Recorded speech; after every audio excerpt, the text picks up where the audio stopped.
ಇನ್ನು ಪ್ರತಿ ಬಾರಿಯಂತೆ ಈ ಬಾರಿ ಕೂಡ ಚಳಿಗಾಲದ ಅಧಿವೇಶನ ಬೆಳಗಾವಿಯಲ್ಲಿ ನಡೆಯುತ್ತೆ, ನಿಮಗೆಲ್ಲ ಗೊತ್ತೇ ಇರತಕ್ಕಂಥದ್ದು. ಆದರೆ ಬೆಳಗಾವಿಯಲ್ಲಿ ಸಿಎಂ ಸಿದ್ದರಾಮಯ್ಯ ದೊಡ್ಡ ಸಂದೇಶ ಕೊಡೋದಕ್ಕೆ ಸಿದ್ಧರಾಗಿದ್ದಾರೆ ಅನ್ನೋ ಮಾಹಿತಿ. ಅಧಿವೇಶನದಲ್ಲೇ ಅಸಲಿ ಆಟಕ್ಕೂ ಮುಹೂರ್ತ ಫಿಕ್ಸ್ ಮಾಡ್ತಾರ. ಈ ಸಲ 10 ದಿನ ಅಲ್ಲ 15 ದಿನ, ಅಂದರೆ 2 ವಾರ ಅಧಿವೇಶನಕ್ಕೆ ಪ್ಲ್ಯಾನ್ ಮಾಡ್ಕೊಂಡಿದ್ದಾರೆ.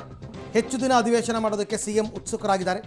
ಎಲ್ಲ ರೆಕ್ಕೆ ಪುಕ್ಕಗಳಿಗೆ ಉತ್ತರ ಸಿಗುವ ದೊಡ್ಡ ಲೆಕ್ಕಾಚಾರ. ಏನು ನೀವು ಸೆಷನ್ನಲ್ಲಿ ಏನು ಚರ್ಚೆ ಮಾಡ್ತೀರಾ? ಸೆಷನಲ್ಲಿ ಏನು ಚರ್ಚೆ ಮಾಡೋಕ್ಕೆ ಬರುತ್ತೆ ಸರ್? ಪಕ್ಷದ ವತಿಯಿಂದ ನಡೀತಕ್ಕಂಥದ್ದಕ್ಕೂ ಇದಕ್ಕೂ ಹೆಂಗೆ ಅಂತ ಸಿಎಂ DCM ಇಬ್ಬರಿಂದಲೂ ಹೈಕಮಾಂಡ್ಗೆ ನಿಷ್ಠೆ ಪ್ರದರ್ಶನ ಆಗ್ತಾ ಇದೆ. ಅದೇ ಹೇಳಿದಾರಲ್ಲ ಇಬ್ಬರು, ಹೈಕಮಾಂಡ್ ಹೆಂಗೆ ಹೇಳುತ್ತೆ ಹಂಗೆ ಕೇಳ್ತೀವಿ ಅಂತ. ಚಳಿಗಾಲದ ಅಧಿವೇಶನದಲ್ಲೇ ಕಾಂಗ್ರೆಸ್ ಒಳಗೆ ಕ್ಲಾರಿಟಿ ಸಿಗಬಹುದು. ಅಬ್ಬಬ್ಬ ಅಂತಂದರೆ ಇನ್ನೊಂದೆರಡು ಸರ್ತಿ ಸಿದ್ದರಾಮಯ್ಯನವರು ಪುನರುಚ್ಚಾರ ಮಾಡ್ಬೋದು, ನಾನೇ ಸಿ ಎಂ ಅಂತ. DK ಶಿವಕುಮಾರ್ ಮಗುಮ್ಮಾಗ ಅದನ್ನು ಒಪ್ಕೋಬಹುದು.